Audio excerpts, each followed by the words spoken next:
டேலண்ட்ட வெளிக்கொண்டு வரணும் அப்படின்னா, அதுக்கு நெறைய சோர்சஸ் இருக்குங்க. வெளிப்படையா நீங்க போல்டா அவங்கள பத்தி நீங்க வெளிக்கொண்டு வரும்போது தான், உங்களோட டேலண்ட் வந்து ஈஸியா வெளில தெரிய வரும். ஸோ அதுக்கு என்னென்ன ஸ்டெப்ஸ் இருக்கு? எப்படி நீங்க வந்து பிரச்சனை வந்துச்சுன்னா, அத வந்து நீங்க சால்வ் பண்றது? உங்களோட செல்ஃப் கான்ஃபிடன்ட் லெவல எப்படி இம்ப்ரூவ் பண்ணிக்கிறது? அப்படின்றதெல்லாம் நம்ம இன்னைக்கு பார்க்க போறோம். வாங்க பார்க்கலாம். தைரியமாக இருப்பது எப்படி? அதாவது ஹவ் டு பி போல்ட். இதுக்கு முதல் ஸ்டெப்பே என்ன பண்ணணும்னா, ஆக்டிங் போல்டுங்க.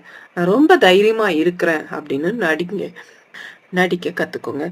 ஏன்னா, சில இடத்துல வந்து பார்த்தீங்கன்னா, நடிக்கிறது தான் உண்மை அப்படின்னு நினைச்சுக்கிட்டு நெறைய பேருக்கு ஒர்க் அவுட் ஆகும். So acting bold. உங்களுக்கு சில விஷயம் வந்து தெரியலன்னு வச்சுக்கங்களேன், ஒரு ஆக்ஷன் எடுக்க உங்களுக்கு தெரியல அப்படின்னா, உடனே நீங்க என்ன பண்ணுங்கன்னா, யோசிச்சுக்கிட்டே இருக்கக்கூடாது. என்ன செய்யணும்னு தெரியல, இப்படி போனா இங்க இடிக்குது, அப்படி போனா இப்படி இடிக்குது, இந்த டைம்க்கு போனா இந்த பஸ்ஸ பிடிக்க முடியல, அதுவே நான் ட்ரெயின்ல போனா இவ்வளோ நிமிஷம் எடுக்குது, என்ன செய்யலாம்? அப்படி